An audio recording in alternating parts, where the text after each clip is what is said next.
Hello guys, welcome to my YouTube channel Pallavi Malakar and Facebook page Pallavi blogs. তো guys, তোমরা সবাই কেমন আছো? আশা করছি তোমরা সবাই খুব ভালো আছো। আমি অনেক ভালো আছি। তো গাইস, চলে এলাম নিউ একটা ভিডিও নিয়ে। তো আজ আমি যেতে চলেছি আমার ভাই একটা রিসেপশন পার্টিতে। তো এখানে যাওয়ার জন্য আমি সকাল সকাল ঘুম থেকে উঠেই রেডি হয়ে গেলাম। তো এখন বাজছে একটা। তো আমরা একটু পরেই বেরিয়ে যাব, আমি, মা আর বোন। তো গাইজ, এইদিকে প্রায় আমরা বিয়েবাড়ির সামনেই এসে গিয়েছি। তো রাস্তার সময় আর ভিডিও করা হয়নি তোমাদের সঙ্গে। তো এইটা হলো ওদের কাটলিচড়া ব্লকের রাস্তা। তো এখন আমরা যাচ্ছি, ভিতরে যাব। তো গাইজ, ফাইনালি আমরা এসে গেলাম বিয়েবাড়িতে। তো অনেক আগেই আসার কথা ছিল, তো একটু লেট হয়ে গিয়েছিলো। তো আমাদের অনেকটাই দেরি হয়ে গিয়েছে। তো এই দিকে দেখো, এখন আমরা ঢুকবো ভিতরে। তো তোমরা এখন আমাদের সঙ্গে থাকো, দেখতে থাকো, আমি সব কিছু তোমাদের সঙ্গে শেয়ার করব। আর এইটা হলো ওদের মানে ভিতরে ঢোকার রাস্তা। তো এখানে এসেই দেখছি যে ওদেরকে আশীর্বাদ দেওয়া হচ্ছে। আর এইদিকে আমি এসে গেলাম এখানে কফি আর পকোড়া খেতে। তো আমার কফি খুবই ভালো লাগে, সবসময় খুবই ভালো লাগে কফি আর পকোড়া খেতে। আর বিয়েবাড়িতে গিয়ে এসব না খেলে কি হয়?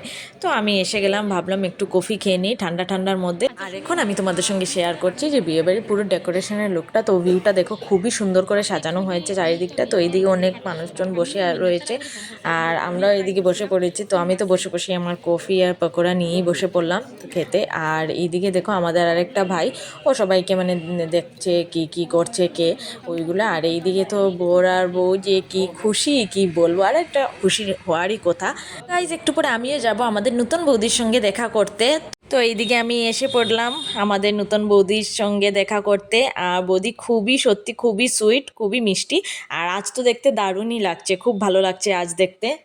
তো এইদিকে তোমরা দেখছো যে আমি এখানে কথা বলছিলাম, কিন্তু কি করব, আনফর্চুনেটলি এটাতে আমার ভয়েস ওভার দিতে লাগছিল, কারণ এখানে অন্য সাইডে অনেকগুলো গানও বাজছিল। তো আর এইদিকে তোমাদের সঙ্গে আরেকজনেরও পরিচয় করিয়ে দিই। তো ওকে দেখতেই বুঝছো যে ও খুবই সুইট, খুবই কিউট। তো ও হলো আমার বোন। তো ওকে বিয়েবাড়িতে আসার পর থেকে ওর সঙ্গে আমার দেখা হচ্ছিল না। তো ফাইনালি ওর সঙ্গে দেখা হলো, আরও তোমাদের সবাইকে হাই বলছে। তো এইদিকে গাইজ, দেখতে দেখতে আমরা বসে পড়লাম খেতে। তো অনেকটাই লেট হয়ে গিয়েছিল। তো এখন বাজছে 4টা। তো আমরা সবাই খেতে বসে পড়েছি। তো এইদিকে আমার মার সঙ্গে বসেছে আমার একজন মামি।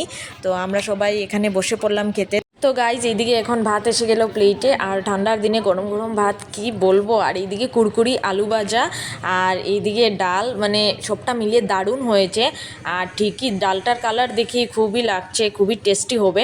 সত্যি ডালটা খুবই টেস্টি ছিল। তো এইদিকে এসে গেল ফ্রেঞ্চ ফ্রাইজ, আর এইদিকে এসে গেল ছেঁচড়া। তো যেটা আমার সব বিয়েবাড়িতেই খেতে ভালো লাগে। তো এখন চলে এলো ছোটো মাছের ঝোল। তো প্রথমেই বলে দিই যে মাছটা কী মাছ। এটা হলো ট্যাংরা মাছ, যেটা বেগুন দিয়ে আর শস্য দিয়ে বানানো হয়েছে, যেটা আমার প্রত্যেক বিয়েবাড়িতেই খেতে ভালো লাগে। আর তোমরা যারা যারা খেয়েছো তারাও বুঝতে পারবে যে কতটা টেস্টি। আর এইদিকে চলে এলো বড়ো মাছের ঝোল। তো গাইজ, এইদিকে চলে এলো মাটন। আর মাটনটা সত্যি খুবই সফট হয়েছে। তো খেতে তো দারুণই লাগবে, কারণ সফটগুলো খেতে খুবই টেস্টি লাগে। তো গাইজ, এইদিকে শেষ পাতে ছিল টক আর ক্ষীর। তো টকটা আমি খাই না যেহেতু, তাই আমি ক্ষীর নিয়ে নিলাম। তো বন্ধুরা, এইদিকে আমাদের খাওয়া দাওয়া শেষ হলো। এতে অনেকটাই লেট করে বসেছিলাম, তাই এইদিকে এসে দেখছি সন্ধ্যা হয়ে গেছে। আর এখনের ভিউটা দেখো, খুবই ভালো লাগছে। আর এখানে একটা সেলফি পয়েন্টও বানানো হয়েছে। তো এইদিকে দেখো, অনেকটাই খালি হয়ে গেছি বিয়েবাড়ি, কারণ অনেক লোকজন চলে গিয়েছে অলরেডি। তো আমরা যেহেতু আত্মীয় স্বজনরা রয়ে গেলাম, তো আমরাও একটু পরে বেরিয়ে পড়বো।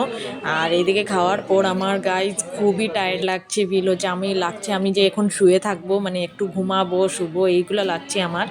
গাইজ, এইদিকে আমরা বেরিয়ে পড়লাম ঘরে যাওয়ার জন্য। আর একটু আগেই বেরোতাম, কিন্তু আমার মামি একজন আসতে আসতে অনেকটাই লেট হয়ে গেল, তাই আমাদের দেরি হয়ে গিয়েছে। তো আজকের ভিডিওটা আমি এখানেই শেষ করছি। তো ভিডিও তোমাদের কেমন লাগলো কমেন্ট করে নিশ্চয়ই বলবে। ভিডিও ভালো লাগলে লাইক শেয়ার সাবস্ক্রাইব অবশ্যই করবে। বাই।